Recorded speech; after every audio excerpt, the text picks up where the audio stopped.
Hey, what's up? Hey, Thanks for spending some time with me. You were originally born and raised in LA, and I think you moved out to South Carolina really early on.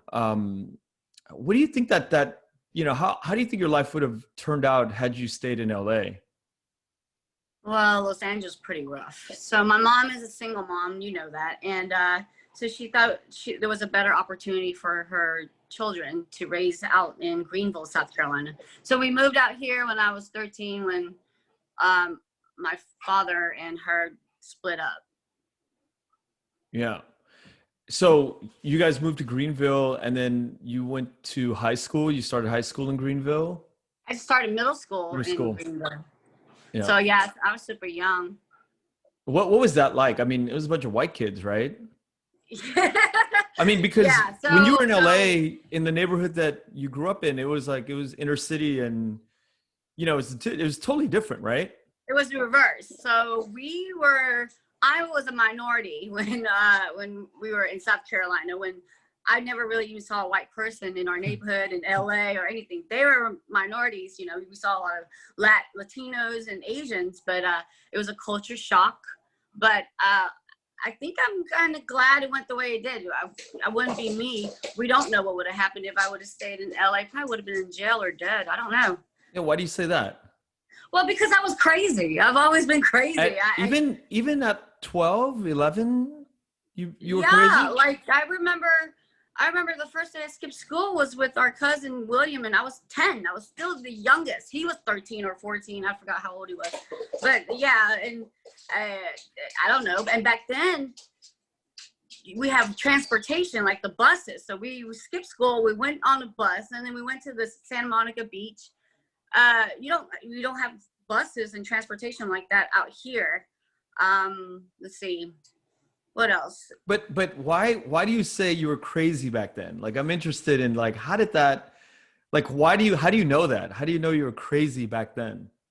Because I was like a daredevil. I had this rebellious side of inside of me when I felt like my mother took me away from my father when they split up. Ah, Like okay. That's yeah. I always grab like a big old trash bag and try to put my clothes in there and toys, and like I told her I was gonna run away and go live with my father. It was just like a battle Oh, that between makes me and sense her a now. lot. Yeah, because I always wondered about that. I was like, why, what made you feel like you were crazy? And because obviously I think that line of thinking goes all the way into your adulthood and, it really contributes to sort of like the story of how, the future of where you go in your life, right? Yeah. It stems from sort of like this anger you had towards your mom taking you away from your father, you said, right? Yes. Yeah. So then what happens? So you get to South Carolina at 13 and you start, you're in school, right? You're in middle school and what In goes on? school, I think I thought I was too good for school and I was too smart. I actually ran away to California on a bus, Oh, and wow. yeah, and I was you don't remember? No, no. Oh And my you know gosh, what? I remember this. I mean, So I ran it, away. and Uh, here's the thing. I don't remember, but I kind of have vague concepts of like, and this is why I've always wanted to do this because, we've always, a lot of our cousins, we've always wondered, what kind of like, what made you go into this whole lifestyle? It's very interesting. So not only am I going to ask these questions and try to get it, from you, but it's something I think that people are probably interested in. You probably don't get to talk about these things quite, often, right? no, well, not this deep far Yeah. back. They ask Yeah. like how I started MMA. They don't ask about like LA or whatever. Yeah. Um, So you run so away. I ran away. I was looking for my father. There's an address that I was writing to my father. We were writing letters every week. So I ran away, used the Greyhound bus. It was like 3 days for a 13-year-old girl. Did And he know that you then, were coming? no, I wanted to surprise him. So Wow. I got there, and my mother already contacted him, telling him that, you know, I ran away and I'm looking for him. So I got to California and he's not even there. He's not even there. Not even So at my the heart address. is broken. My heart is broken. Yes, it's not there.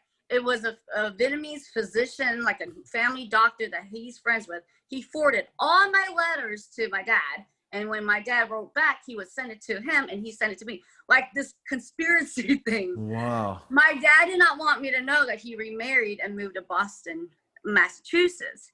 So I'm in California now.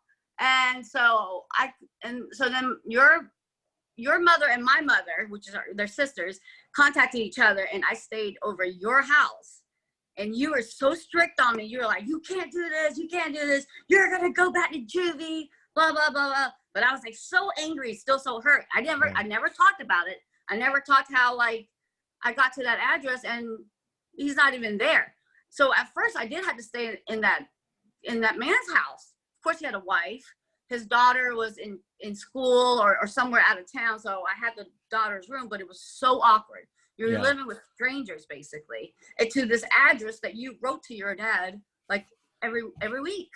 It's insane. It was unbelievable. Yeah, it's unbelievable. Yeah, I felt betrayed. Like I don't know. There were so many things, especially at the age of 13. That's when I was just like, how much money did you bring? I mean, did you plan it out? I mean, at 13. No, I didn't plan it out. I think I stole Teresa's checkbook and I wrote it on the Greyhound bus, and I don't know how they approved it. And then I didn't have any cash, but my mother sent your mother some cash, and that's when I flew back. Wow. So how long were you out in California for? Like almost 2 weeks. And did you get to talk to him while you were here? I talked to him and he told me he was just out of town, and I just felt like it was just so weird. I only stayed at that man's house like maybe 2 nights, and I didn't know them. So then I stayed at your mother's place, and then my mother finally booked the ticket, and then I flew back to South Carolina after I hung out with William and all our cousins. Yeah. It's always a fun time with those guys. Yeah. So you get back to South Carolina and probably at this point you're just like pissed, right? Pissed, brokenhearted, Hearted, confused. yeah. But you know, you're so young. He didn't want me to know that he remarried. He was trying to protect me and not. I guess I don't know. I guess I don't know what he was thinking, to be honest. But I'm assuming he just did not want me to know that he moved on and he had a family out in Boston, Massachusetts, like a wife and kids. Full-on family. Yeah. Yeah, exactly. And then so you're now in school back in in Greenville, right? Mm-hmm. So when I ran away, I skipped school. So those 2 weeks, I get charged. The state will charge you in South Carolina, not California. It's called truancy. So I have to go to juvie now because I skipped school, and now I'm even more crazy because I'm like, yeah, I'm just stuck in this like, I don't know. I felt like I was there all by myself. I know I wasn't, but yeah. So and then my dad started writing me there too. He started writing, but now I have his real address in Boston, Massachusetts. But so did he come down to visit? No. So that was when I tried to surprise him at the age of 13. I never saw him. I didn't want to see him. I didn't even get to see him till I turned 27. Yeah, we'll get into that. I want to hear that. Yeah. I was like, that's a big gap. But yeah, we talked to each other. We, you know, I felt weird. I just didn't want to be around him. Yeah. I felt distant. I distanced myself, and it was just, you know how you break up with a person, you're just disgusted by them. That's how I was. Completely turned off, right? Yeah, completely turned off. Didn't even care for that no more. So you get to juvie, and what was that like? I mean, how long were you there for? It's 30 days. So it's like kids jail. Yeah. Man, there's some like rough character. Yeah. There's some rough girls in there when you first come in, and you're like this little Asian girl, and there's nothing but black girls, maybe 1 or 2 white girls. And I think I got in a fight like my first two fights for black girls, and Teresa was always like, "Oh my God!" Teresa's my sister, which is your cousin, which you're closer to. She was like, "Don't ever get in a fight with a black girl. That they're mean and they're strong." And I mean, I did pretty well. I thought I did pretty well. Yeah, I mean, because you had so much rage, right? So probably I had so much, and I actually liked it. I like that thrill, that adrenaline. I don't like roller coasters. I don't like horror movies. Yeah. So my adrenaline is the rush to fight. To fight, yeah. Yeah. And was that your first fight in your life, like when you got to juvie, or did you fight before? There was one little small fight in LA with I think she was like Hispanic. I don't know if she was Mexican. I don't want to mix that up because they get sensitive when we say the wrong time. So, I mean, I'm so like morbidly curious about you fighting, because obviously that's your career, but I really want to know what happened in the early fights, like when you were a young girl, like with the Hispanic girl. Did you get your ass kicked? Did she fuck you up? Like, how did that go down? Yeah, I did not know what I was doing. I was like basically swimming. Yeah. But they didn't she was like bigger, she was older, she grabbed my hair. It didn't last long.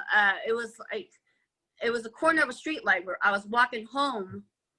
From school at elementary school, and I think I'm the one that started it. Instigated. I think I pushed her or something just to start a fight. Yeah.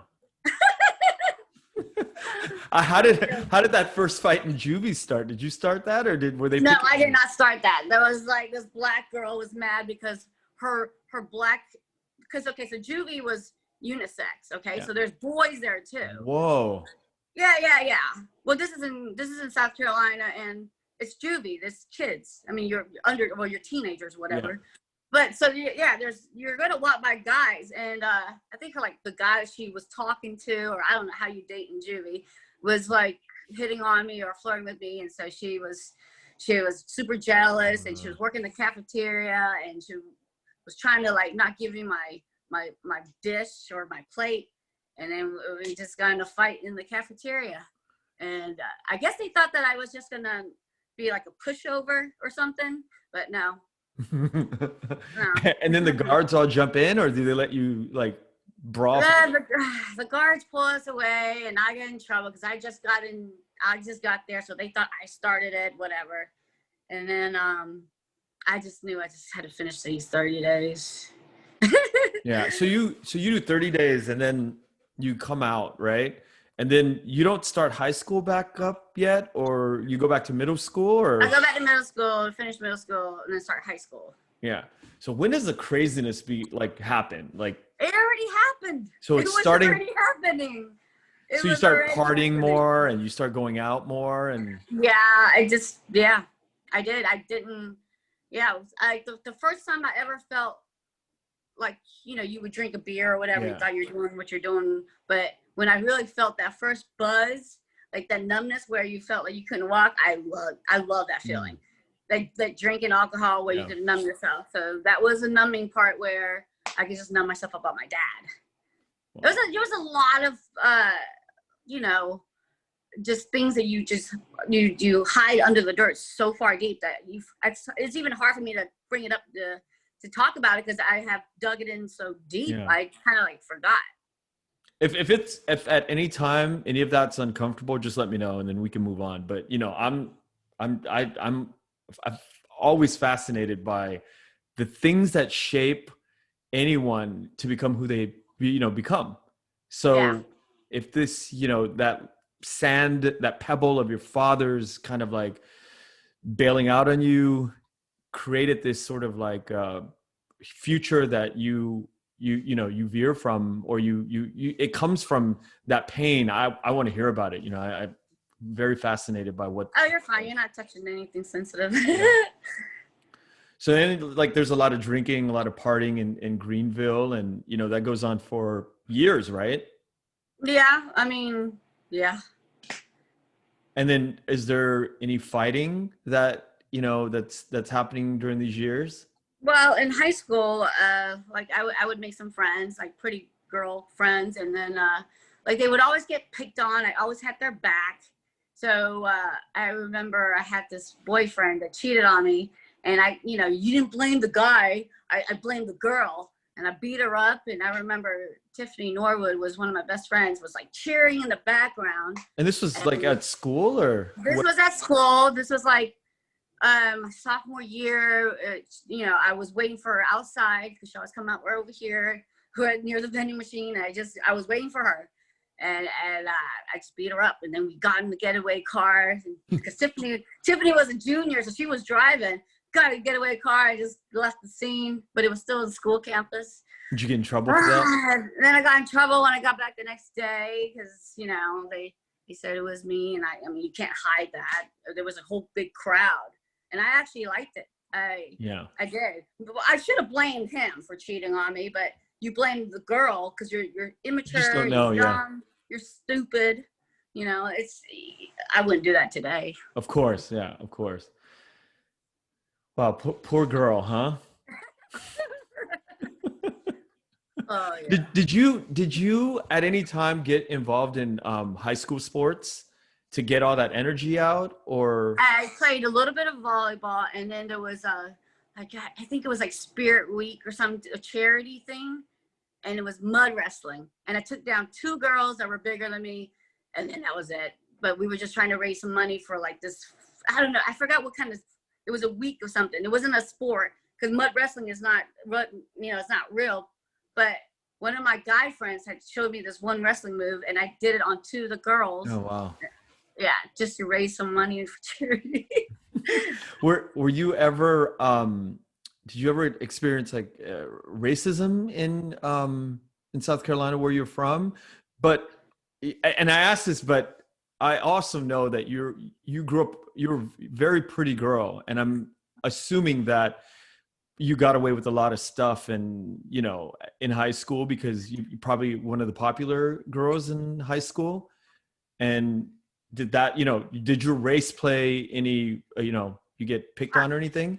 No, I don't think my race played on anything. I remember I was nominated for Miss Ariel or something kind of like homecoming queen, but then I got in trouble, so then they had to like pull me off the list, stuff like that. I didn't start getting fighting until like I found out it was legal to fight. When I found out there was a way to fight and not get in trouble, oh my God, it was like a dream come true. But that was much. I did not know you could just fight. I thought it was just a guy thing. I thought it was like a male sport. It is predominantly a male sport, but yeah, when I found that out, oh yes, I found a new hobby and I fell in love. It made me quit everything. It made me quit smoking cigarettes because I used to be a smoker. Like I remember I was that. smoking cigarettes. Yeah, I was smoking cigarettes. Like I started young and then I would throw it away, or like I would start it back up again. I mean, I was a real smoker. I remember. I totally remember that. Yeah. Yeah. So that helped me quit smoking because my cardio was shit, and I didn't. It was either like, do you want to get your ass beat in front of people, or do you want to quit smoking and drinking? It was kind of like those things. Okay, so then it got me in shape. So fighting, which is something I've been dealing with or used to, I'm comfortable with it since I was young, and then making it like in a positive way and not party as much.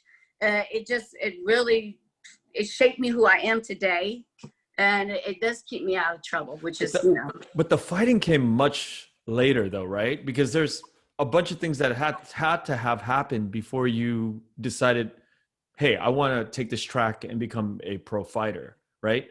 Like what led up to that? Well, okay, so if you have a mom that owns like 3 nail shops, she's going to try to give you one at the age of 16. I didn't want it. Then she'd try to give you one again. And by this time, I'm like 23, 24. So after high school? This is out of school already. And I have Sebastian. So all I had to do is just pay her back for the money for the nail shop. I'm like, why not? I slowed down on the fighting part, but I was still going out and partying with my girlfriends and stuff like that. So I did nails, and then I just got sick of it. After 10 years of doing nails, I got sick of it. So I did come into the sport pretty late. Like How old were you? I started training like 27, 28. Okay, so wait, what got you to even know about it? Who got Uh, you in? well, after I sold the nail salon, I moved to Myrtle Beach with Sebastian, so Sebastian could be closer to his dad. And so my only friends was Sebastian's dad and his fiance. Okay, so I'm the third wheel. They took me out to an MMA fight. I didn't want to go. I didn't even want to go. I didn't want to see two naked half guys in the cage being barbaric. It is so unclassy. Yeah, I put that foot in my mouth. So then, like, these two girls came out. I was literally just drinking and mingling, meeting people. I wasn't even watching the fights. These two girls came out at 115 pounds, and I was like, whoa, they do this for females at 115 pounds? I thought they were only like, you know, like Butch Dykes, and I thought they had to be a heavyweight. I did not know there was weight class. I'm getting goosebumps just thinking about it right now. Like, I ran up to Luke, and I was like, Luke, I want to do this. I want to do this. And he was like, you know what? This would be perfect for you. He knew me since I was 18. We're now 10 years older now, okay? I dated him when I was 18. He was 19. We had Sebastian when I was 21. So now that we're adults, he's engaged to a girl named Kim. They're taking me to an MMA fight. It was the first MMA fight in South Carolina because it just got legalized. So that's when I was like, oh my God, I need to do this. So then he got me into a gym because he lived there for a while now. He knows people. Got me into a gym. And then 3 months later, I was just begging my coach to get it. And I just want to go in, just put me in. I won my first fight. Yeah. And So, it looked like shit though. There was like 3 months of training is not enough.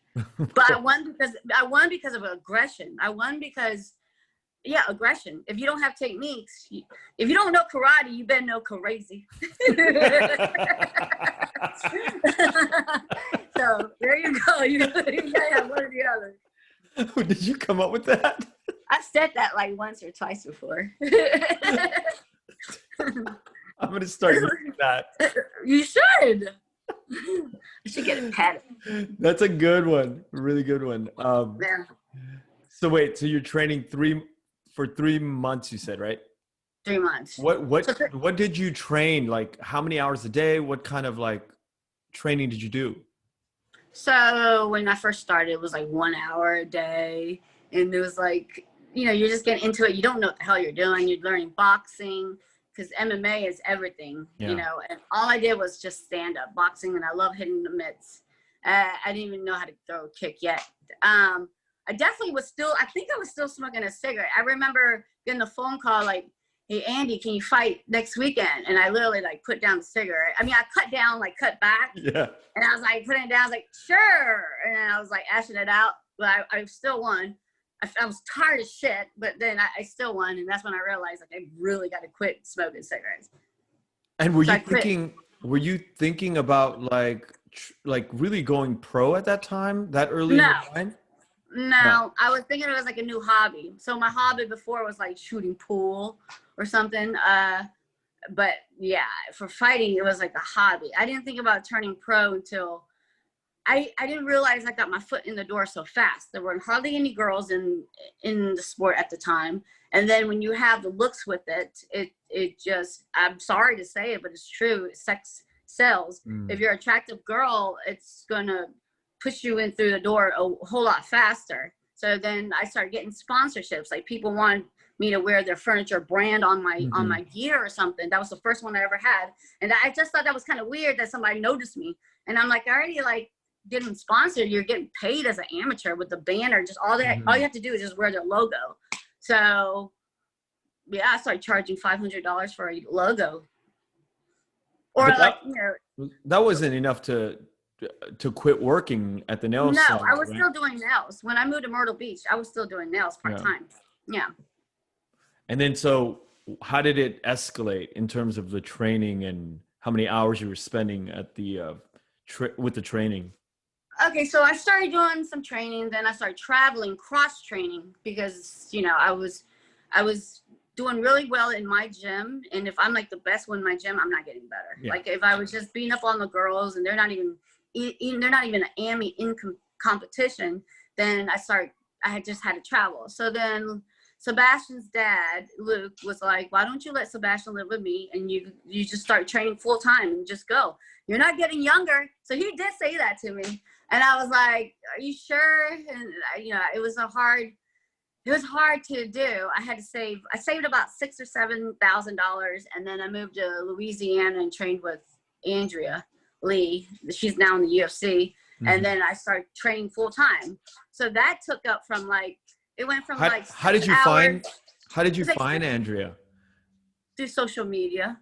You just hit them up, and how Well, does okay, that so work?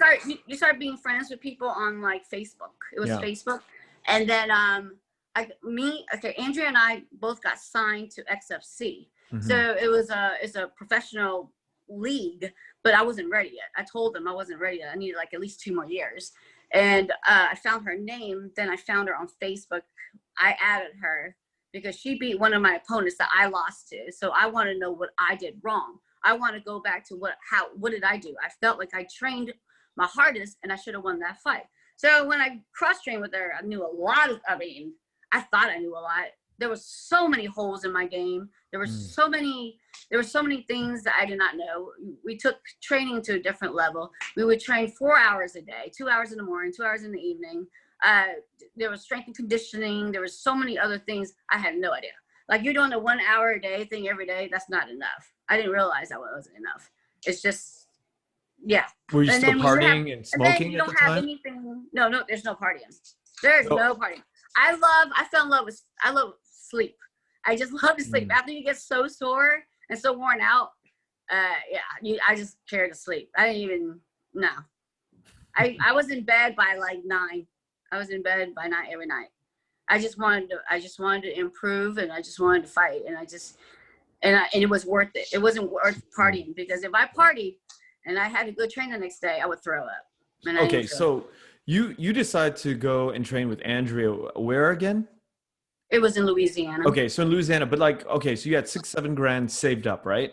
Yeah. You go to Louisiana and you train with Andrea and her camp. But I mean, how much can 6-7 grand last you? Not long, but if you don't have any bills, like that's, you don't have any bills, you could just, pay the small bills, like your phone bill. And do they make you pay rent or any of that, or how do you eat? And yes, room and board, you do pay for that. And then after I got my first fight, which is 500 to show for weight, and then 500 to win, which is 1,000. Was that right? Yeah, I think so. And then it just started building. That's how it all started. Yeah. And then, when it's 1,000 a fight, you have 6-7 grand. Okay, you have 6-7 grand, but then I still had sponsors too. You gotta remember, your sponsors are coming in randomly every month. So you can like basically make a living at that point. You can if you're a female. Most guys don't get that. Andrea and I was getting a lot. And you were an amateur at the time, or a pro yet? We were still amateurs. Amateurs, yeah. Okay, so then you train how long in Louisiana? Probably like 2 more years, and then I turned pro. And then how did you know it's going to take 2 years? I didn't. I could just kind of tell. I don't know. What was the sort of like the criteria in your mind that said, okay, well, I mean, 2 years is a very arbitrary, very random number in my mind, like somebody who's not in the business. When I go, oh, okay, well, it's kind of like going to college, trying to get your associate's degree. It's about 2 years, right? So you're guessing. All right, well, I had a goal. Okay, my goal was to be ready within 2 years. That was the goal. Not like I predicted my future. I should have said those words better. I had a goal to turn pro within 2 years, but I didn't even know I was ready yet. My coach told me I was ready. So that's how it started. He told me I was ready, which is Andrea's husband at the time. Right. Yeah. So then, okay, so 2 years goes by and you're spending all that time in Louisiana? Yeah. And training how many hours a day? Like, 3 to 4 hours a day. On the weekends, it'd be just half days, which is 2 hours. And then after a fight, I would come home to visit. Yeah. And then I go back again for training camp.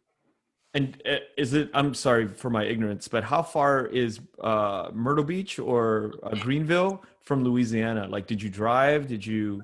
Oh, I flew all the time. It was 2.5 hours. To fly? To fly.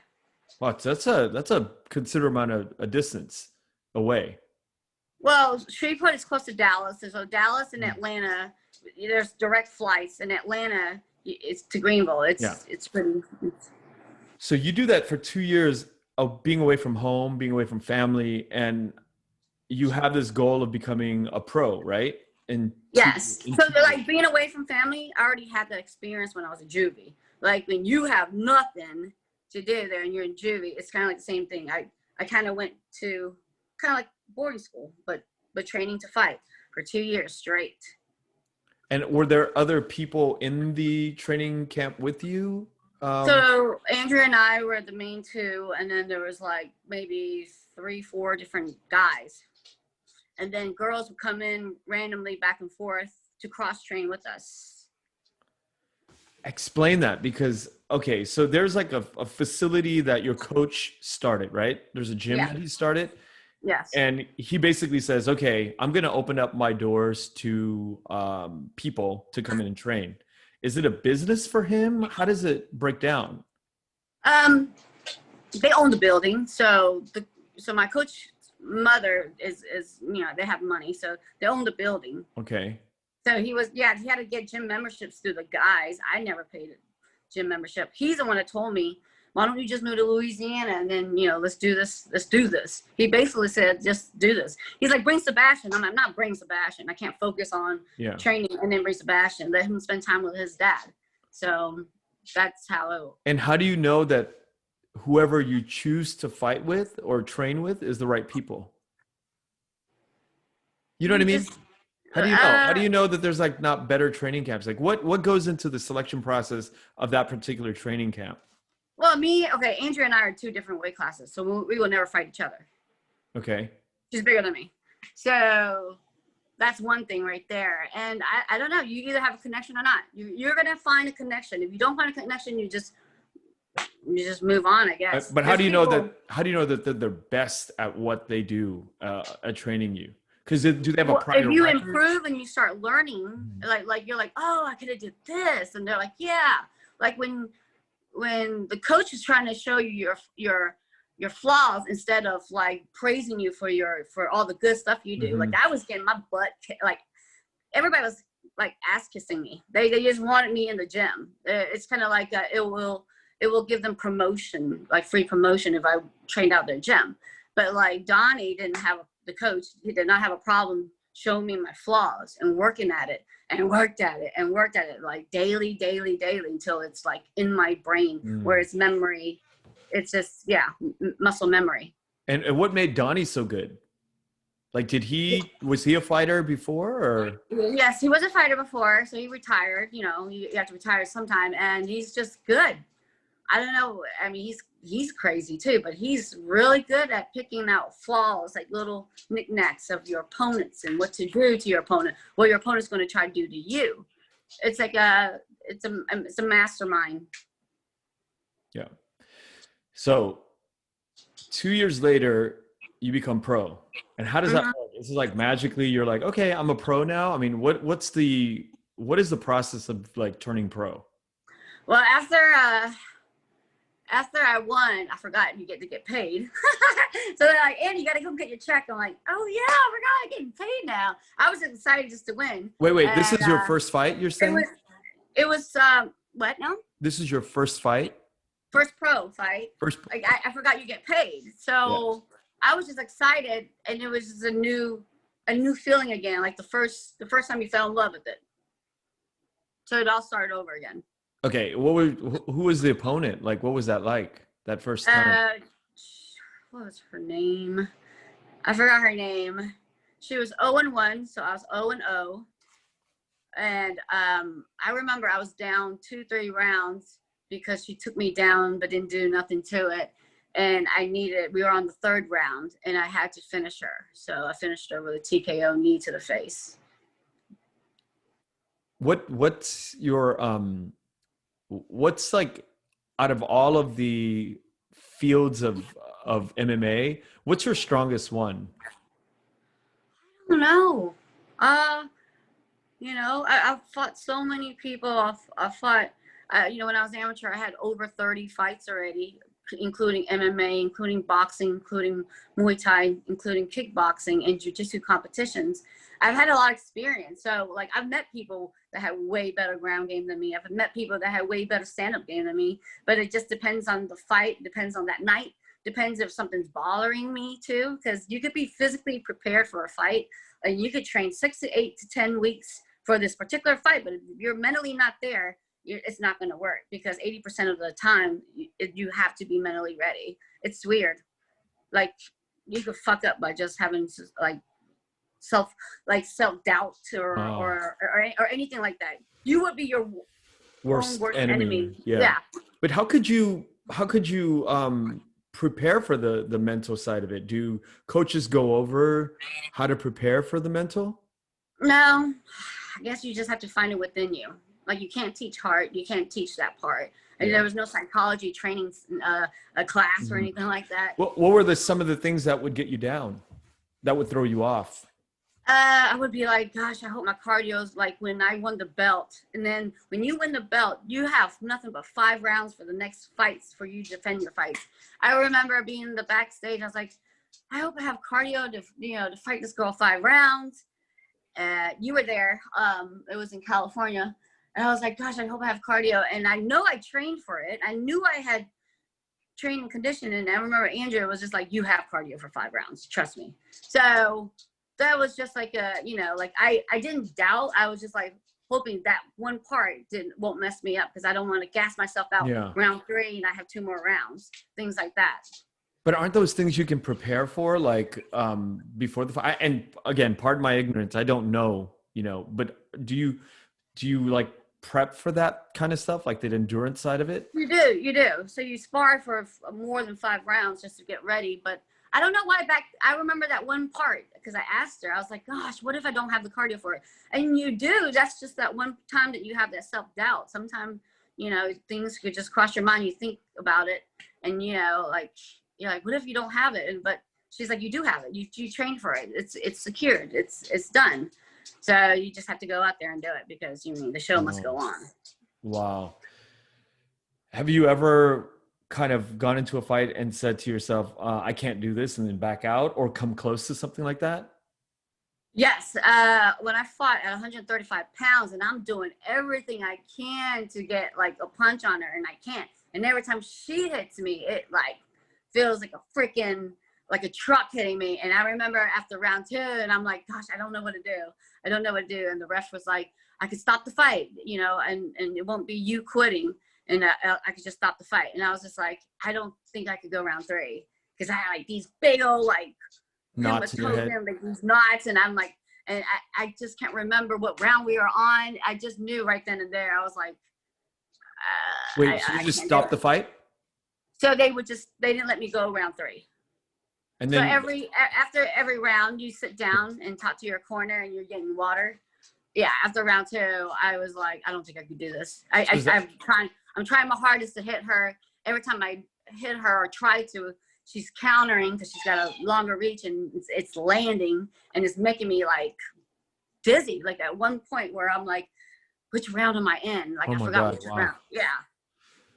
Holy cow. And so you stopped the fight. Does that count as a loss? Oh yeah, that's kind of a loss. Yeah. I'm sorry. It's just, wow. It's okay. It's okay. And then what happens? I mean, so you lose that and you move on. I mean, then I get off the stage, go backstage. I'm probably crying to my cornerman, take off my hand wraps, and then go do shots with my friends that are there at the stadium. I mean, that's how it goes. And what number fight was that for you? That was an amateur fight, so I don't remember. Oh, okay. So it didn't really count in the pro. Yeah, no, I never fought 135 pounds as a pro. And what's your weight class? It's atom weight, which is, you used to say atomic bombs. Atom weight is 105 pounds. Catch weight's 110. In Japan, atom weight is 108. I like 108. 105 is just so much weight. I like to be under 115 to fight. But what's your normal, like, everyday weight? Like right now? Everyday weight, like 125, 128. So you're cutting 20 pounds I have. fight? I have. Or 15 Well, pounds? well, once you get the date for the fight, then you have to diet and see where you're at on your weight. Usually, like the 8th week, okay, the 8th week, I would be like a little bit slightly over 120 to fight at 105, and then I start like walking around 118 because you're training so much. You're training so much, you start walking at that weight 118. So then, no, I actually, cut less, but you do have to diet down in the weeks in the beginning. Is that tough for It'll you? just come off anyway. Yeah. If it's not coming off, then you're doing something wrong. Wrong. Right. Is it tough for you Uh, to cut weight? Sometimes it is, or it can be. Yeah. I'm pretty good at it now, I think. Throughout this whole time, like as I'm talking to you, I'm like, I can't help but wonder, like, what is your mom thinking this whole time while you're away and you're gearing up for all this stuff? She always pray to God, and she tells me to eat beef jerky and pray to God I will win if I just eat the beef jerky. And I can't eat her beef jerky because it's really high sodium, and that means it's going to make me way heavier. And I cut off my red meat like probably midway camp, because red meat, it's heavy in you, and it makes you sluggish, kind of. I mean, that's a real fact, huh? Like you can. Well, for my body. Yeah. For my body. Everybody's different. Yeah. Is your mom encouraging? Is she a typical Asian parent where she wishes you didn't fight? My brother showed her my first amateur fight. I won, and she's crying while watching the YouTube. And my brother's laughing, and he told me about this, that, she was crying. The first time she came to my fight, she brought a priest, a father, and they blessed the cage. Oh my gosh.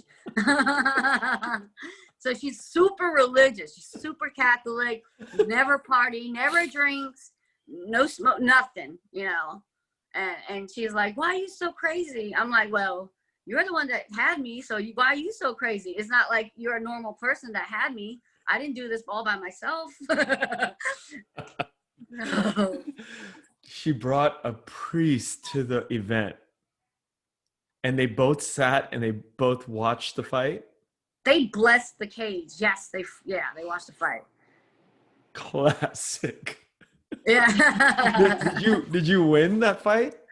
I lost a decision, but it was Okay. fight of the night. We won fight of the night because it was the most. We had bad blood. Yeah. So it was like just a brawl. Yeah, and we won fight of the night, and she was just like, "Oh, joy," And she said, "I will never go." She's like, "I will never go to another one. Never go." I'm like, "You shouldn't." And I'm like, from now on, I always tell the security people, "Do not let my mom in." Like, I don't want that in the backstage, and I don't want to worry about her mentally while I'm back there trying to get prepared for my fight. That's why I don't let her go. Yeah. She's never been to a second fight? No. She's only watched it on, YouTube or Facebook or something. Wait, so did that first fight with her there affect your performance? Oh, kinda. It did kind of bug me because she was there. I just didn't, whatever. Yeah. Yeah, it kind of did. I'm not going to blame it on her, but I didn't want her to be there because I knew it was going to be a really good fight. Yeah. Was it a local fight? It was a local fight in Greenville. Yeah. That is a trip. Bringing the priest out, blessing the cage. To be so religious, she's also superstitious. It's the weirdest combo. That goes hand in hand, though, believe it or not. I guess. That goes hand in hand. Like a lot of Vietnamese Catholics, they're not supposed to believe in superstition, but they do. Yeah, they do. Like how the bed is facing the door. The window, Yeah. Don't take pictures with three people. 2 people. She told me I lost because I took a picture with my coach and somebody else. It was 3 people. And I was like, wow, Mom, that's unbelievable. It really is. Oh, boy. Yeah, that's crazy. So, okay, so you are now in Louisiana. You turned pro, first fight. And how old were you at the time? I'm old. I think I'm like 28, 29, 30, 32. 32. Okay, so at 32, you're feeling still good, right? Yeah, I haven't had any injuries. At 32, I haven't broken my arm yet. Yeah. I want to get to that. That's like an epic epic story. So wait, you're 32 and you're thinking, okay, what was your record at that time? Well, I was 1-0 because, sorry, did I lose you? Yeah. Sorry. Your video's up. So I was 1-0 Want to because I know? just turned Okay. pro. So that what's going on in your mind at that time? Like you're gonna have a long career, or does 32 kind of affect your mentality? Like how much I was thinking runway to you have? myself, man, like 35 is around the corner and I'm going to have to retire soon. So I was like, I want to get some more fights in. And then my second fight, it was like a total robbery. Even the people, it was a televised fight. And even you could hear the people, the commentators were like, what? So now I'm like 1-1. And then What does that do to you? That first pro loss, does it drag you down? I thought I won. The referee even had like my hand up because he thought I won, but then they announced the name again. It sucked. I was kind of depressed. That was the only thing that could get me down. If I ever lose a fight again, it was going to make me depressed. That's the only thing that could make me down. Like I was always a pretty cheery, happy person. Like none of that, none of the negative stuff or anything like that. I didn't party or anything like that. That would just make me sad, and it did make me sad. So you experienced that loss, and you go back and you train harder, and you lined up a third fight. Yes. Right, and then how much time in between the second and the third fight? Do I take a break? Yeah. I can't remember. Maybe like a month. What? Maybe a break. A month? Is that typical in the fight world to take a 4-week break? I like to take my breaks. I thought that's pretty long. If you don't take it long, then it's going to go 2-3 months. Wait a minute. Let's talk about this. I would go home for like 2 weeks or 3 weeks or a month. Then I have to start over because my cardio is not as good. Okay, so all these like pro fights, right? Like you see at the the UFC level, these guys are not fighting very often. They like these big fights are happening maybe like 2 times a year, 3 times a year. Yeah. And they don't have fights in between those, right? The big fights. So I've always thought that you have to take maybe 3 to 6 months off per fight. You take 3 to 6 months if you're like injured. They're still in there training there because your training partner is going to need a fight. They need their bodies. There's training partners. Somebody still has to fight. So you still have to train. You don't want to start back up where your endurance is down, your stamina is down, and you have to start back up again. It's just like even when I go on vacation, I still have to work out. So there's no hard and fast rules about like how many months or weeks you have to take off. No, it's totally up to you. Wow. So a month later, you're back at a third fight. Yes. And how do fights come to you? How are you offered? Like, is there a booking agent? How does like all that back end work? First Donnie was getting me the first fight, and then my second fight. And then the third fight, that's when promoters start to find you, your email address, your social media. They're going to contact you. So are there like scouts that show up to these events or recruiters kind of? Yeah. Matchmakers, recruiters, stuff like that. Ticket sales, all those counts. Okay, so third fight, what's the money like at that point? I'm very interested in the money side of things, right? The business side. Like at the third fight, like are you making a living yet? Are you fighting, and I think my third fight was $750. So $750 to show up on weight, $750 to win. I think it was my fourth fight when I got to 1,000. So it's 1,500 and like $2,000. How do you make money in between that? Like sponsorships. I mean, that's what you did. And how much do you make through sponsorships? Equivalent or sometimes even more. There was people that would like sponsor would give you $500 that month or $250 for a small logo or for you to plug them in one of your videos or whatever how you market yourself. Selling t-shirts, and I don't know. Andrea and I just made it through. Because we didn't have any bills. I mean, we stayed in the gym. We basically lived in the gym. We only had a phone bill. And if that was that little money for somebody like you, I can't imagine what men go through, right? Because they're Yeah. not getting. So like, yeah, most men don't even start up that high yet, unless And they're what? like, How do the men survive training and pro fighting and like what do they? It's always been a mind blowing thing for me on how people survive in the fight game. It's like some actors to people, me, yeah, a lot of people, a lot of the guys are still part-time jobs. They still have to work. even as a pro fighter, huh? Even as a pro fighter, yeah. When does it get good? Like how long and what do you have to do to actually make like big money? Like what Um, does it take to get to the big leagues? it takes a lot. I mean, UFC pays the most, of course, and then Bellator's up there also. I don't know. You better just have to manage your money correctly. Correctly, yeah. Because Yeah, it's not a money I'm not. making. I'm not like my sister. Like my sister buys brand name things like Coach and Michael Kors and all that stuff. I'm not. I'm a basic bitch. Mhm. Like I love coffee. The thing I run up a tab. Okay, I'd rather run up a tab than her. Her. I would spend more money on alcohol drinks than her spending on a purse. Like my Yeah. tab would never be over $300 by myself. No, you get what I'm Yeah, saying? I do. So I didn't spend a lot of money. I was low key and I didn't even go out that much. Yeah. So, I've always thought about that for you. Did you still do nails at the time? And, you found a shop in Louisiana and Shreveport to work part time at, or? I never worked a day in Louisiana. I mean, I did when I was fighting. That I never did nails though. Yeah. Right when I moved and right when I went straight just for that goal to turn pro, I haven't done nails in a long time.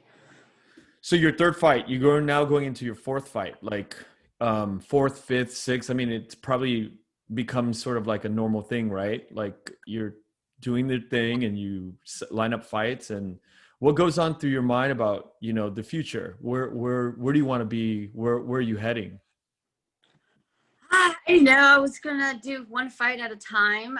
By the fourth fight, they were trying to open a women's division with King of the Cage. The King of the Cage been around before the UFC, and so the owner was asking me, "What will it take for you to fight for me?" He's already asked me before, and I didn't want to sign with them for some reason at the time. I don't remember what it was, but it was a title fight, and I was like, "Sure, I'll do it." So then I did it and I won it. And then I was the first pro Vietnamese female fighter. That was kind of cool. And then I realized I have to train harder now because now all my rounds are 5 rounds. I started getting like, damn it, man. It was getting fun, but then now I'm a champ. I'm like, it's hard. It's kind of like you being in school. You get an A, great. But now you got to get straight A's. Now you got to keep up with that A. Mm-hmm, You know how hard that is? It's yeah. super hard. Yeah. So I never knew that. Every champ always has to go 5 rounds. If it goes to 5 rounds, unless you finish that person before 5 rounds. But it's always like that. So in order to defend your title, you have to go 5 rounds. You have to go 5 rounds.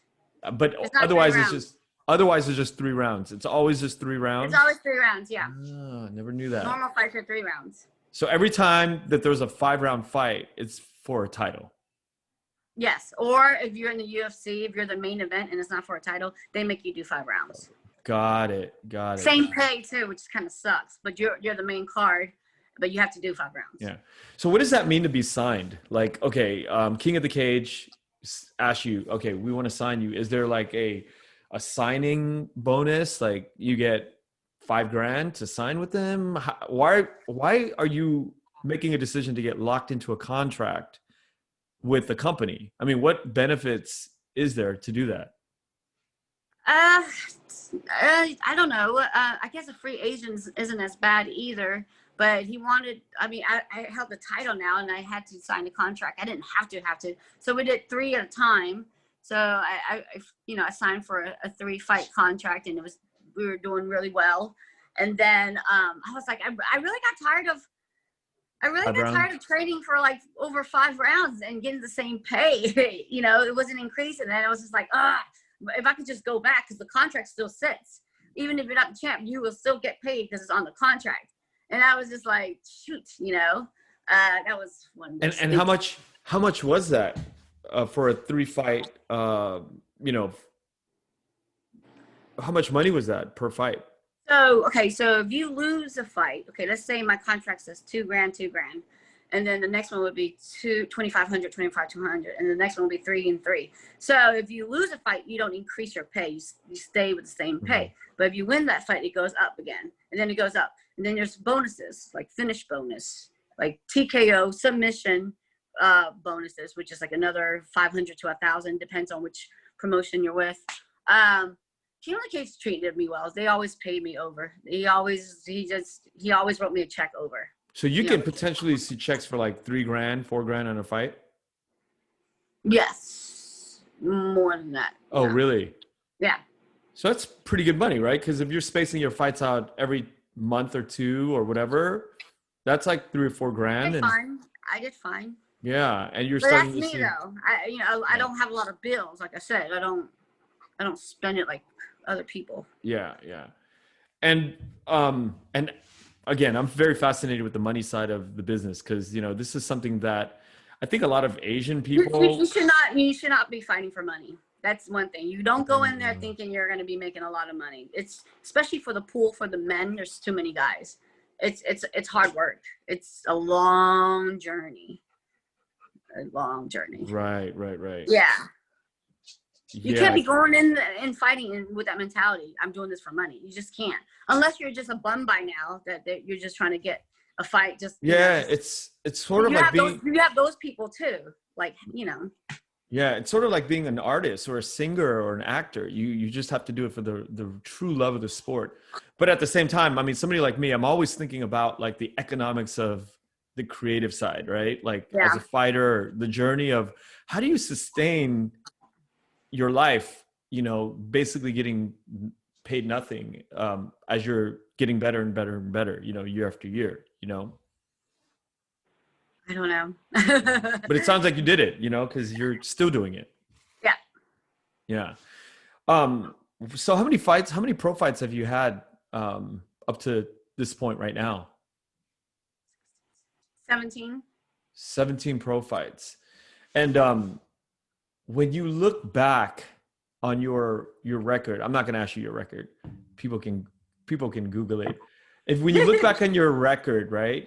And you think back on what you've done, do you think a lot of that has anything to do with like who you picked to fight? Or do you think there's like so many different things that are that produce that kind of outcome? Or is it really like a strategy or a game theory thing that you can sort of kind of like, you look back and you go, maybe if I picked different people or if I did this or did that, like, I know that the training, you probably give it your all, right? But are there other things that you feel like you could have influenced the outcome of your record? Yeah. So I'm 6'9". There was a girl that I fought. She missed weight by 6 pounds, and I still took the fight. That's a stupid loss. I should have never done that. That was a bad, poor decision making on my side. Mm-hmm. And there was a couple robberies. But then again, like the robbery, as a fighter, you shouldn't let it go to the judges anyway. They always say leave it to the hand of the judges because, it's a decision. So, yeah, I think my record could have been better, but it's all right. I'm not going to be one of those undefeated fighters for the rest of my life or nothing like that. I'm still having fun with it, and I'm still going to, do what I got to do.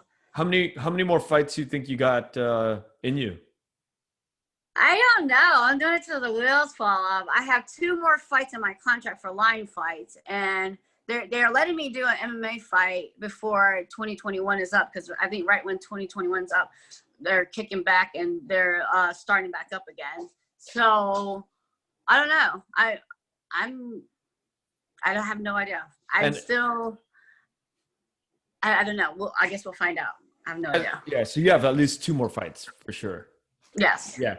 Has all of this like Corona, COVID influenced or affected your training and your fighting? When everything first shut down, yes. I gained weight. The gyms weren't open.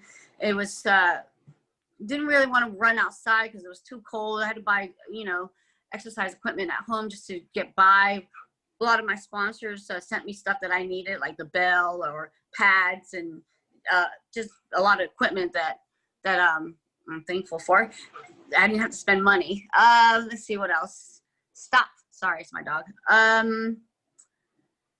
So I gained a little bit of weight, and then you're kind of just sitting on the shelf too. I got offered to fight in Florida, and I was on my way to Florida, and then they canceled the event because of COVID.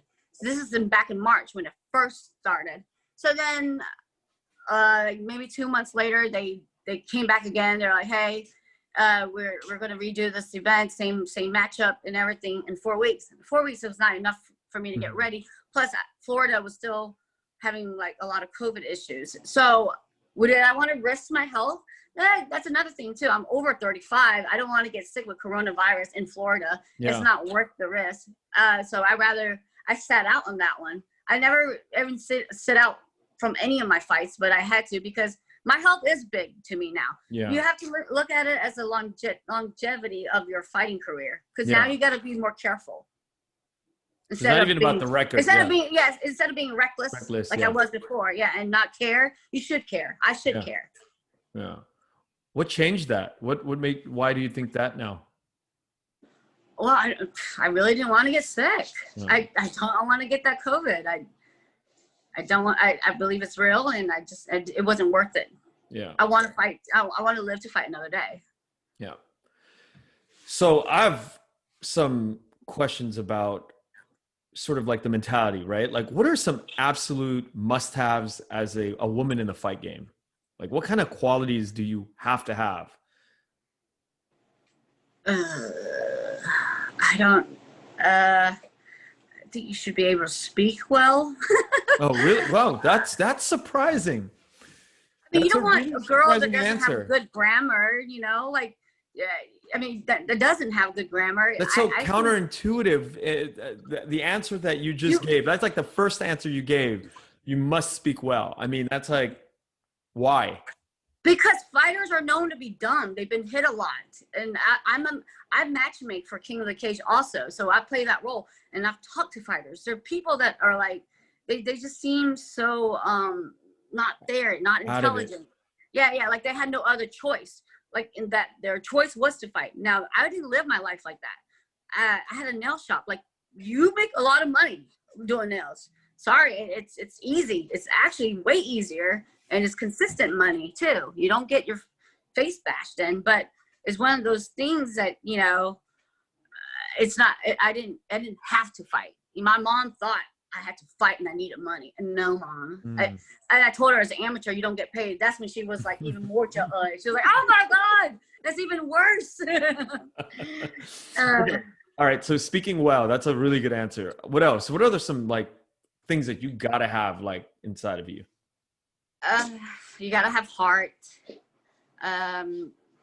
You got to have it. I don't know what to say about that. You got to have heart. You have to have it in you. You have to know that you're about to do this in front of, thousands or millions of people. Can't have stage fright. Stage fright. Yeah.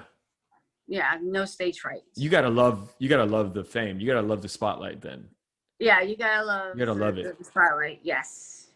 I remember there's this guy that was undefeated as an amateur, and I didn't have a great record, but he told me that he wished he was like me because he feels like a zombie on the way to the cage. Like, he hates that part. I love walking out to the cage. Like, that, I love it because that's the adrenaline about to build up. And like I get happy. He said he wished that he could be just sedated and then put him in the cage and then he started fighting. That's what he told me. And I didn't even realize how big of a deal that was because I enjoyed that walk.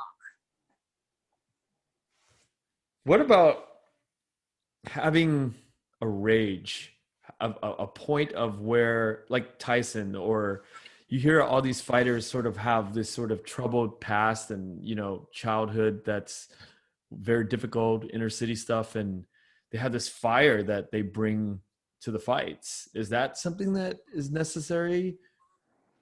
And not to me anymore. Like, as an amateur, when you didn't have a lot of technique, you kind of use that anger to fill in those spots. but you can't fight angry. You do that, you're gonna wear yourself out. It's an emotional sport, and I don't use anger. I use aggression, but you gotta replace that With technique. with technique and aggression, not anger.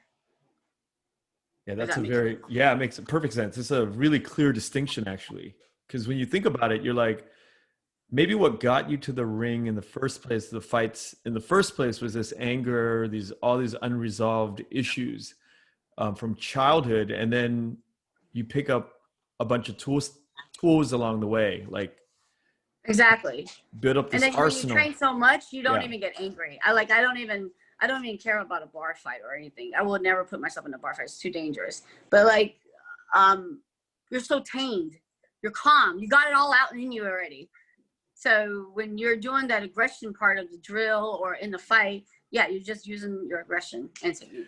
I hear a lot of fighters say that like they don't ever get into bar fights. I know a couple of amateur boxers that worked for me in the past, and I'm very close to those kids, and they say the same thing. They go, when they're out at a club or a bar, they avoid fighting, and they said it's very dangerous. But it's like, it's counterintuitive, right? In my head, if you're a trained boxer or fighter, why is it dangerous? So why do you make that comment? Why do you make that connection to it being dangerous when you're trained to fight?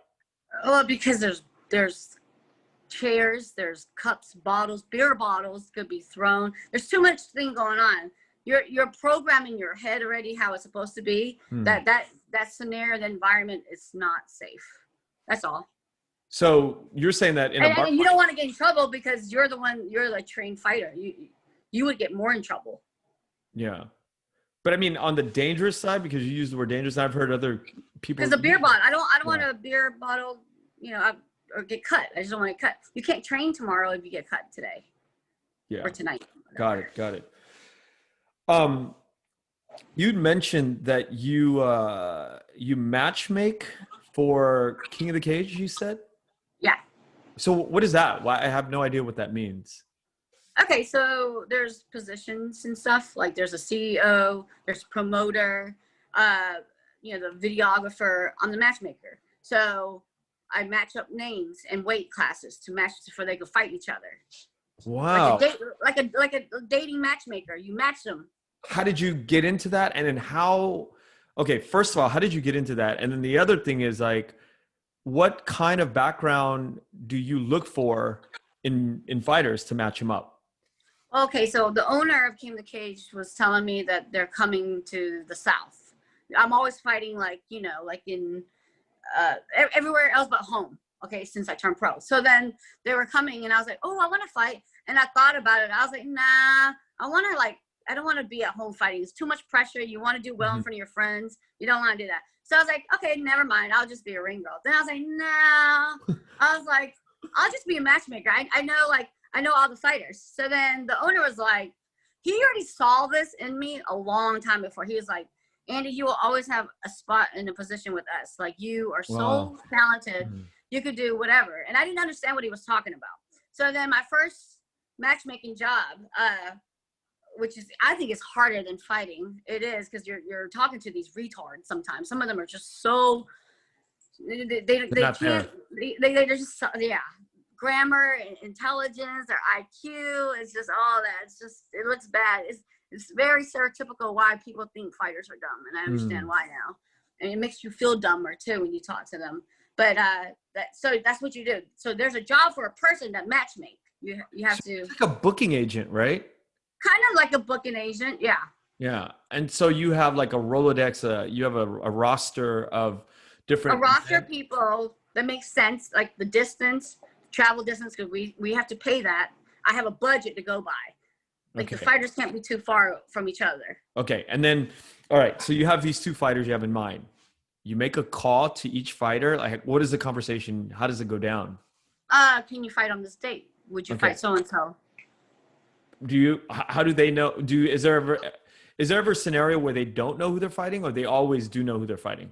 They kind of do, and then there's Google, and then there's Facebook, and then there's Instagram. You can find anything, anybody, anywhere nowadays. Yeah, and then so you offer them the money?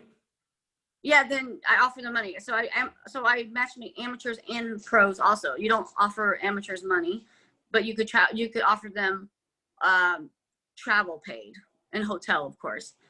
But for the pros, yeah, then you have to negotiate with the contract. And you're doing all of this? You're doing all the Yeah. negotiation? Wow. I didn't know that. I didn't know that you were part of that side because I saw you begin to do commentating. Okay, so Colton, the guy I'm dating, okay, so he wanted to do a kickboxing amateur tournament. So I contacted the owner. I was just asking a question. He's like, I need you to come on and do the commentary. I'm like, Wow. Yeah. fuck. Because I speak well. And so he's like, he wanted a female to talk about fighting that have a lot of experience. I fought for him when I was an amateur. I've been on that tournament style of fighting before too.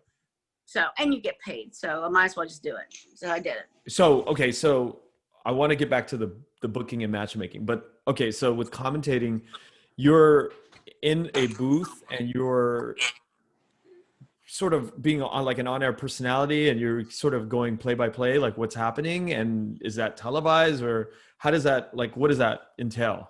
What does that job entail? For that one was just streamed. It was live stream, and we would just pick out random fights and talk about it. And then my co-host person would ask me, what would you do, Andy, if you were in this position? You're down 2 rounds, blah, blah, blah, blah. And that's pretty much it. We go into, sounds like so much fun. That's like a real next career thing, right? It can be. I mean, there's a pretty girl named Laura Sanko, and she quit fighting, and she does all the UFC interviews. She's super hot, but she speaks well. Yeah. What Laura Sanko, what was her how long did she fight for? She didn't fight much. She only had like 2 pro fights. I think she was like 1-1 or something, or 1-0. It wasn't much. She's a really pretty girl. Like she should be on TV, and she is, but not fighting, just interviewing fighters, because she know the moves. Yeah. She knows like the positions. She knows a lot of things. What's your sort of like, where do you want to be with all of, after you do the fighting? What's your goal? What's your plan? I still want to do the matchmaking. I like to push the women's MMA more. Yeah. I rather watch a girl fight than a guy fight, unless I know the guy personally, unless I've trained with him, unless I'm close to him. And if I don't know him, because there's so many guys, I don't want to watch it. But if I don't know the girl, I'd rather watch the girl fight. I'm so I don't know why I'm so fascinated with the female fight world, and I just want to help girls get their foot in there and how to look presentable and marketable to do it. One of my old teammates was like, "You need to be a manager," and I'm like, "I don't want to manage girls." That's another question. So, in the fight game, is there like booking agents? Is there actual like agents that belong to big agencies, like in the film and singing world? There's like CAA and WME and all of these like big agencies that handle, their artists. And is there an agency that handles fighters? There is like a management company. There's a bunch of different management companies. If I had a manager, I probably would have had a perfect record, but it would have been padded. It would have been like, been like easy opponents in the beginning, and it was never hard. It could have been a lot more things. I could have been more protected. I wouldn't talk to the matchmaker themselves. So when I'm matchmaking and a fighter has a manager, I can't talk to the fighter directly. No. I have to go through him, and it's annoying. It is so annoying. But wait. When you look back on your career, though, do you think that you should have gotten a manager? No. I don't want somebody to tell me what to do. Right. But even if it gave you a better record and it gave you a different kind of future. I kind of, maybe, but I like to take that chance, and I don't want to be protected or somebody telling me, no, I can't do it. It's not my style. I just can't do it. It make me rebel. Some people need guidance. Some people need managers. They're the type of people that need those type of people. I don't. You're all about being a free agent. I just can't. Yeah. None of the females in our family can. I mean, you're right. You're absolutely right. It's true. Very, very strong females in the family. Hmm. Yeah. That's a big decision. I don't know what I would do. I think for me, I would have a hard time not getting a manager. I think I'm the kind of guy that probably would need a manager to, Yeah, yeah. You wouldn't know where to start, right? Like yeah, if I you're wouldn't, asking me so many things, you don't know where to start. So yeah, I already kind of knew where to start, yeah. basically. But you don't want to be a manager. I don't want to be a manager. Yeah. You don't want to like babysit other people. No, no. I don't want to tell a girl that she needs to put on makeup and a dress to look good in front of her doing an interview. She should know that already. I don't need to tell her that. It's just those kind of things, or a guy. You know what? That's another point that you bring up. You're saying uh, you've alluded to this a few times, but women have sort of a different standard in this game, right? They have to look the part. Do you think that's unfair? Do you think that's like kind of like shouldn't we be focusing on the fighting? Or it sounds like this is like But something you that's can't help it. It's a okay. natural thing that a human would do. You just be prejudiced. You would judge before you know the person. And first image, I mean, that's how it's gonna be. It's always been that way. This is your mind. Wow. So you don't think that there's anything sort of wrong with it, right? Like it's perfectly fine to expect female fighters to kind of look the part, talk the part, be something that, people want to look at. Yes, kind of. Yeah. Depends on like how, I don't know. Depend on like how much TV time do you want on, like, or the camera want on you, the interviews, all that. You got to bring that charisma out. You got to stand out with others than others.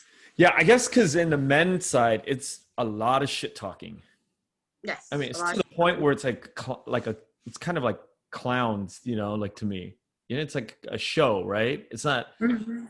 you get Conor McGregor, just a big shit talk. And then now you're saying for the females, you have to be easy on the eyes, right? I think so. You would be easy on the eyes, but I've seen girls talk shit to each other, and I like to watch those too. Are you a good shit talker? I mean, Not really. I would have to play as a third person to shit talk. and does it feel weird to do? I mean, okay, how much of that is like real? Like when we're watching that at, boxing events or UFC, like how much of that is like real? And I how do you, remember I remember the first time they put me and B to fight each other. You questioned, you said, "Is this real? I thought you guys were friends." Yeah, it's real. It was really real. And yeah, we were friends. She's just a fake ass bitch and I don't like her. So then now we're fighting. And then that's when I remember you deliberately asked me, "Is this real? I thought you guys were friends." Yeah, we were once. But yeah, it is real. And it was real. And that's when, yeah. but you don't think that was like manufactured by her, like in her head, and or you? No, it wasn't manufactured or anything like that. It was two Vietnamese chicks, like rising stars. They're gonna fight each other with the same last name, you know. Yeah. Are you guys talking now? No, We're cordial. We're cordial. yeah. Yeah, because through the years we've seen, you in very, in calendars and stuff like that. And I've always wondered, I was like, does that take away from the fighting at all? Or, the merit of It used to, yeah, in the beginning, like where they would underestimate you, but then now it's more girls are starting to get comfortable to be feminine. They know that sex sells. Oh, I've had two UFC girls. Their coach asked me how to start off with a calendar. Oh, wow. Wow. That was recently. That was literally like 2 weeks ago. I don't think they underestimate us now. It's just like support your girl or not and buy our calendar. And it's how, extra money on the side. I want to know about that. So you produce these calendars, right? Our photographer does, yeah. Okay. How does that, can you tell me about how that breaks down on the money end? Well, the photographer would, shoot us, and he only charges a small fee, and then he gets a printer to print all these big calendars out, and then we sell them worldwide. Who gets the profit? The girls, me, Andrea, and I. Okay, so you and Andrea, how much you spend for the photographer? It's really small fee. It's a really small fee. Okay. Practically, it's almost like free. Free. Okay. So you basically get the photographer. But we can't say free. We can't say free. You pay him something, right? Yeah. And then how many calendars do you print? It depends. It depends too. But we basically buy them $10 for a calendar. And then we also get sponsors. If they want their logo inside the calendar, we charge them $500. So then that pays for the calendar also. So if we get more sponsors, we could get more quantity. So the quality's already there. They're big, nice booklets. It's just it just depends on how many we get at the time. She does her photo shoots. The photographer lives in Louisiana. I do my photo shoot, and then sometimes he edits it and puts it together. Some of them we are together. We've been doing it for like 4 years, and we sold out every year. How many do you print? I don't know. Last year it wasn't much, but the first couple of years it was a lot because we had to split it down too. And she sells some, and I sell some. Can't tell you how much. Yeah. Can't tell you how much or That's how all good. many. Yeah. That's fair. Because it's only limited. Once we sell out, we don't reprint. Got it. For the year. Yeah, we see that. I see that every year, and I'm like, oh, there's probably like a good chunk of change there, you know. And I'm very. It's good to see that there's another side to sort of like money making, and I'm very happy every time that, you know, you get to make some side hustle money. I'm all about that. I love to see that there's, you know, you're a hustler. Yeah. Different ways. Yeah. I love to hustle, and every time I see that, I'm like, okay, that's a good thing because it allows you to continue to do what you love. It's basically like it's an art, like in, you know, your business, your craft is something that you love to do. And if you can do it and have something that supports that, I'm all about that. Yeah. If you enjoy it, you're not working. So, yeah. So when you look back on the last years of being a pro fighter, what would you do differently? Would you do anything that would change the outcome of where you are right now? Like, are there things that you look back and you go, oh, okay, I could have done that, and that? Oh yeah. When you go back and look at your tapes and look at your flaws and there's always room for improvement. And then that's why I love the sport, because you think you know it all and you don't. And then you learn these new things, and it evolves. It has been, and it will be. And there's getting new submissions, new moves all the time. It's just crazy. You mean like things are being created on a daily, like on a daily basis, on your combinations, on your grappling, all that. You can get creative. That's why some people do stand out when they have their signature move or what they're good at. Like Ronda Rousey was known for her arm bars. That's all she was, you know, that's all she really, really, really, really learned, because her mom was so big on it. And her mom was a judo, you know, a black belt judo person. And I don't know what she lived or how she trained, but if you do like a million times with one move, you're going to get it. Right. You know, instead of knowing a million moves one time. What do you think about kids training, going into the pro fighting arena? What's your opinion on that? From experience, Sebastian has done jiu-jitsu. If he does an amateur fight, I'll be fine with it. I will be nervous, not like my mom, but I would be nervous. And I'm okay with it. I'll be okay with it as long as he does train. If he put in the hours and it's a good matchup, like a guy that's, like a newbie like him, they call it green. If he's green like him, then yeah, go at it. Go for it. Would you encourage him to go pro or stick with it to go pro? If he sticks with it and if he liked it, yes. Yeah. You've been back to Vietnam? I have not recently. No, but you have been. I have been. You? Yeah. What was that trip like? The first time. Yeah, I'm sorry. What was it leading up? Like, what made you go to Vietnam? What inspired you to go, and how did you get there?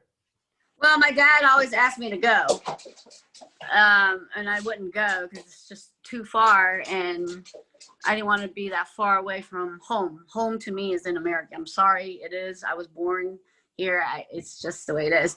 But after he died, I was like, well, now I got to really check out Vietnam. So when he died, one of my sponsors offered to pay for me to fly to go to his funeral in Vietnam. I didn't want to. I don't want to face death. I don't want to face him. I already saw him Thanksgiving. He died December 16th, like literally like 3-4 weeks after that, or 2-3 weeks. So I was fine not be able to see him. I just needed to close it up and then go to Vietnam. So that's how it all started. So my sponsor paid for it, plus Saigon Sports Club wanted to sponsor me with my training and How did you find them? I think I remember I asked you or Tommy about, do they have fights in Vietnam? You said that we're too poor, we don't have anything. Well, they're pretty modernized over there. I don't think I said. Like, yeah, I don't think I said that.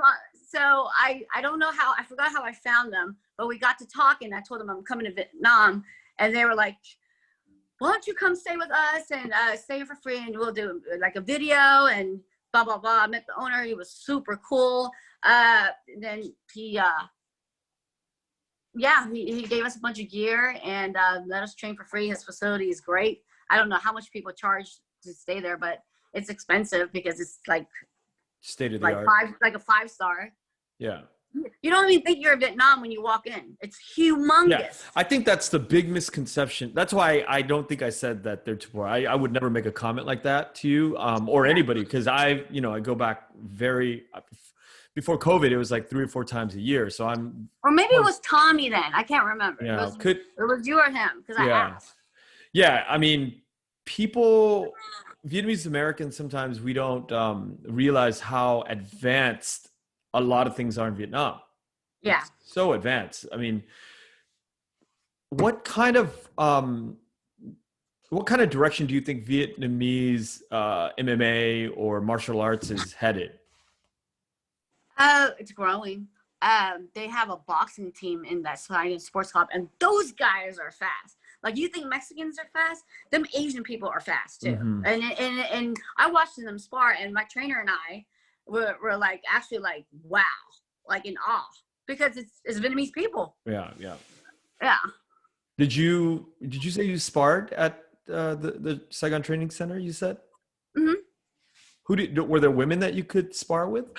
There was, they teamed me up with this big old girl. She wasn't Vietnamese. She was Chinese or something else. I did really well with her. We did Muay Thai, and there's some girls over there too. Yeah. And do you think you'll ever go back and spend time in Vietnam or be part of that industry in Vietnam? Of course. Why wouldn't I not? I would if I ever go again. Oh no, but it's not something that you consciously sort of like. It's not something on my head. Yeah. Not in the near future or anything like that. Yeah. Not yet. As I've talked to you in the last hour or so, I can't help but ask you, what do you think of, like, do you think training has more to do with somebody's ability, or do you think it's like this natural, innate sort of talent that is God-given? I think it's both. It's both. And, what do you weigh more on? What do you lean towards one side more?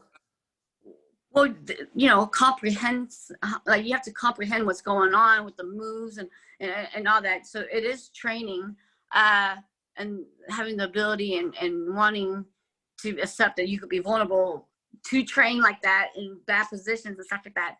I think that it goes both. I think it's totally both. Yeah. Training is harder than the fight. The fight's the fun part. Like, it's already done.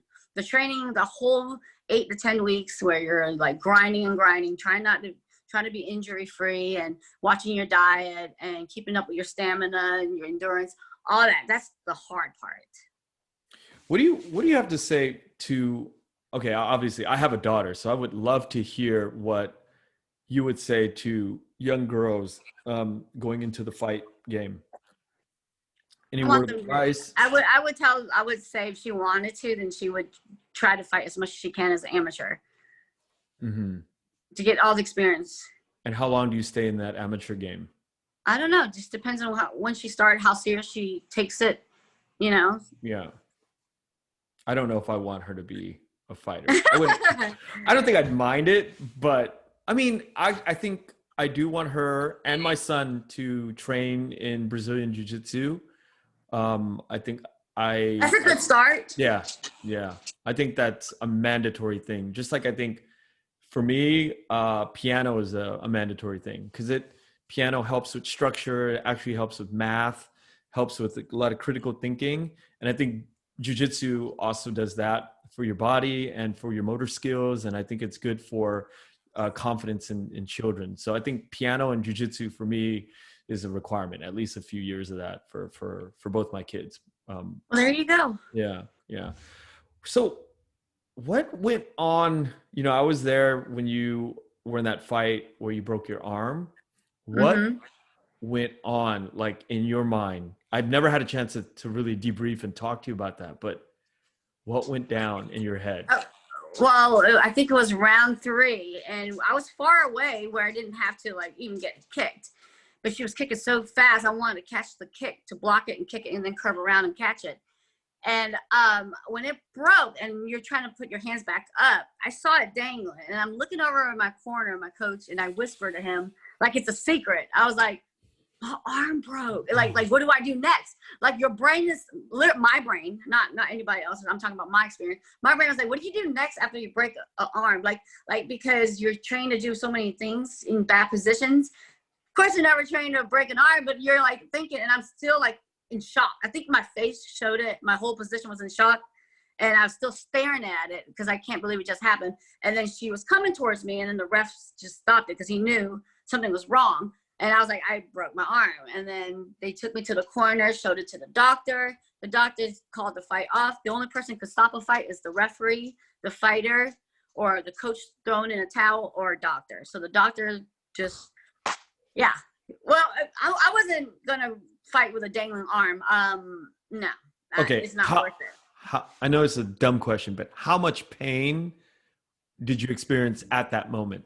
I swear to God, I did not feel anything. Yeah. I'm watching the instant replay on television, and I'm holding on. I keep getting scared that I will feel it, so I'm holding on to it so it doesn't dangle down. And there's so much adrenaline that I didn't feel anything yet. So when I got inside the ambulance truck on the way to the hospital, that's when I asked for I don't know what they gave me, some kind of painkiller, but I was just scared I was going to feel it. So I never really felt any pain, none. Oh, really?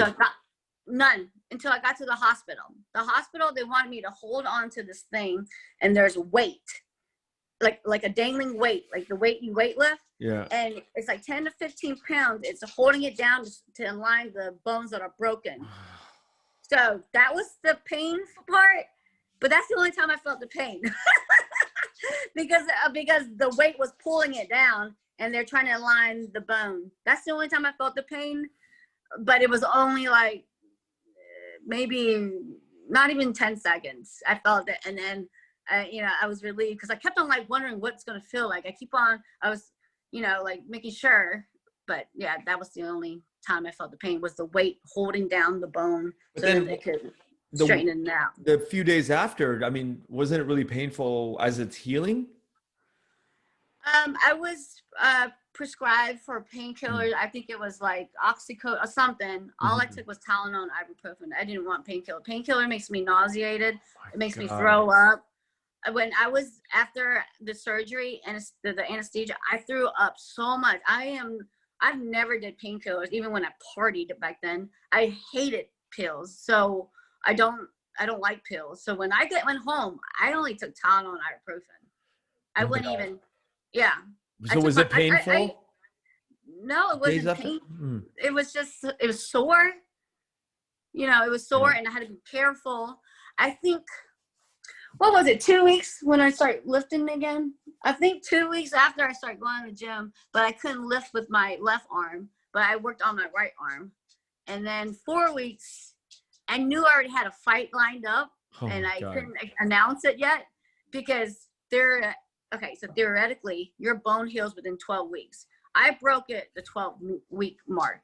So that day, I knew I had 12 weeks to heal. So I just had to be careful and not spar. So I saw the doctor on the 10th week, and he said, he took the x-rays, and he said it was 78% healed. So I wasn't even 100% when I fought the first time after my broken arm, but I'm glad I did it. And I remember we were all going to go to Beijing for that fight. Was it the fight after that we were? Yeah, that was the Beijing one. That was in China. So you did go to it. You ended up fighting. I remember because I think a bunch of us wanted to book. We wanted to do the Beijing and then Vietnam, and then after you broke your arm, we're like, all right, I guess we're not going. But you ended up going. Yeah, I fought. And how was that? Do you feel like you needed more time for it to heal, or did you feel 100%? I worked on my strength and conditioning, and I didn't spar one time while I was training because I didn't want to risk breaking that arm. But the first time I landed my left, it felt good. I was like, it's intact. And I was like, yeah. So you are crazy. Hey, that's the crazy. If you don't know karate, you better know crazy. That is okay. So in the back of your head though, did you hold back because you maybe weren't sure that it was fully healed? I think I might have subconsciously, but I remember landing some, and it felt good. So did you win? Did you win, or you win that fight? Man, I'm gonna send you the video. The judges gave it to her. I'll send you the video. I'm like, oh my gosh. Was she Chinese? Shocked. She was shocked that she won. I'll just send you the video. Was she Chinese? She was Chinese. Like from mainland China, and the refs were Chinese? No, she's Chinese. She couldn't speak, hardly any English or whatever. You think they just gave it to her for that? Man, it was such a robbery. I'll just send you the video. I hate keep on saying it's a robbery. I want you to see it, so then you understand it. Yeah. But what can you do? I mean, you're in another country. I mean, they don't probably. Yeah, you're in another country. What are you supposed to do? And it's a communist China. You gonna go fight her again? Or I wanted a rematch, but there's no point because I did beat her. Yeah. So whatever. So you mentioned somebody that you're seeing, Colton, right? Yes. Is just, you said did his first amateur fight? Yeah. Well, what is that all about? Like, how did that come to fruition? Well, I don't date fighters. So he's been with me throughout this whole time. His first fight that he saw me fight was when I broke my arm. So I didn't realize I was putting him in a bad position or being nervous or whatever, because I was in that seat last weekend because it was his first amateur fight. They're in headgear, they're in shin guard, but I still get so freaking nervous. I am nervous, like a mother. Like I am so nervous backstage. I hated it. But once we got to the ring, I felt normal. That's when I felt normal. I don't know why. What's wrong with me when I was backstage and I was super nervous for him. What inspired him to become a fight? I mean, does he want to go pro one day, or is it just a hobby? No, he has a promising career. He's in the military. He can't get hurt. He wants to do it for fun. He wanted a sport to be competitive in, and he's been with me every day. He goes and he does really well with his training partners in the gym, so might as well just do it. Oh, so you guys are training every day in the gym together? Yes. Like after this video, we're going to go train. Okay. So then, all right. So when does he have this first idea, like this first inkling that he wants to be a fighter? I don't think he thinks he wants to be a fighter. I think he just wanted to punch somebody. I don't know.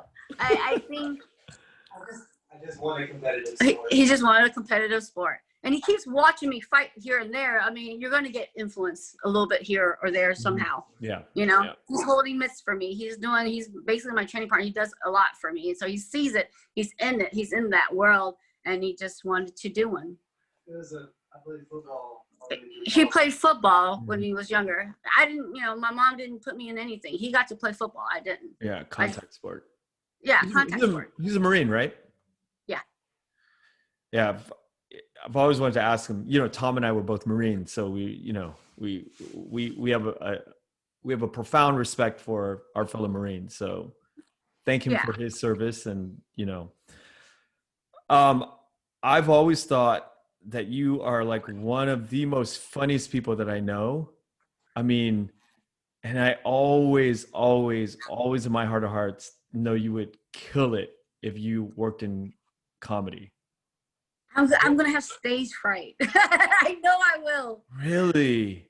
I know, it's crazy. I'd rather fight in front of 40,000 people than get on stage. I think I will have stage fright. I It's will. I so will crazy to pause. me. I know. This is probably the longest we've ever talked ever in our life together.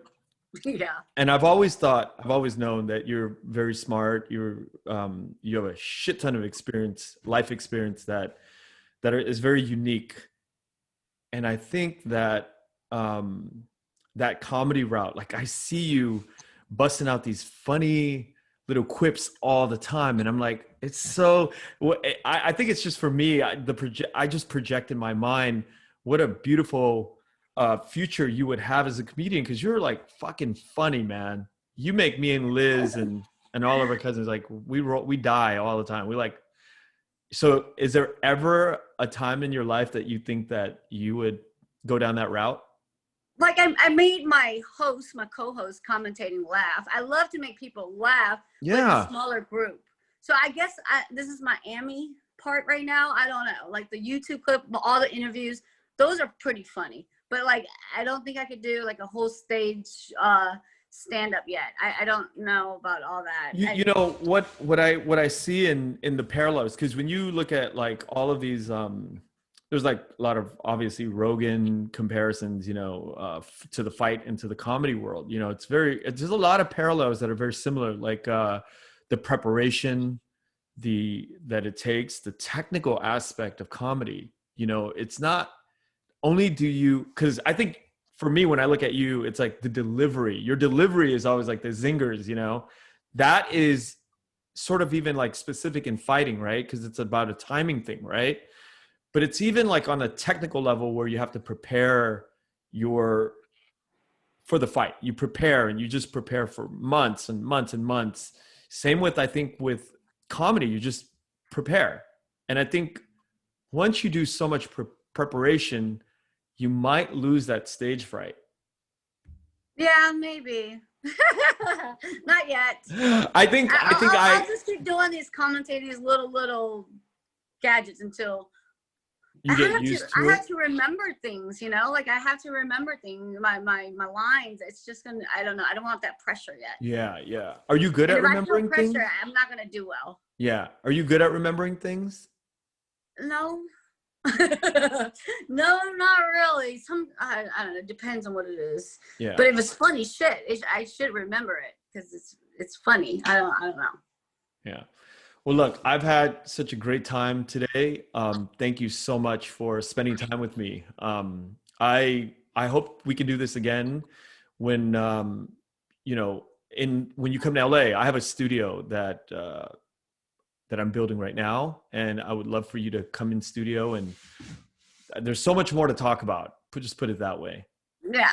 Well, thanks for having me. This is the longest I've ever done. Like I've never sat down. I'm always, I gotta go like 20 minutes.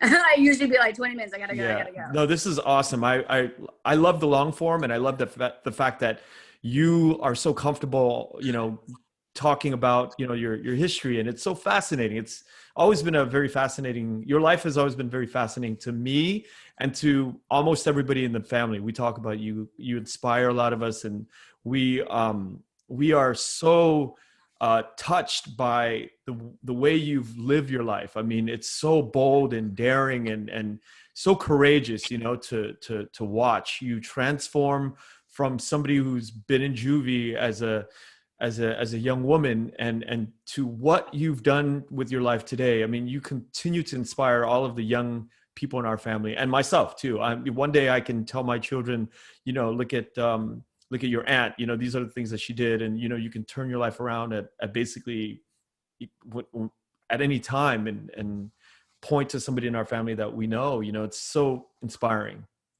Thank you. That was very nice. Yeah. Thank you. I will talk to you soon. And again, thank you so much. Thank you. Bye. Okay. Bye-bye.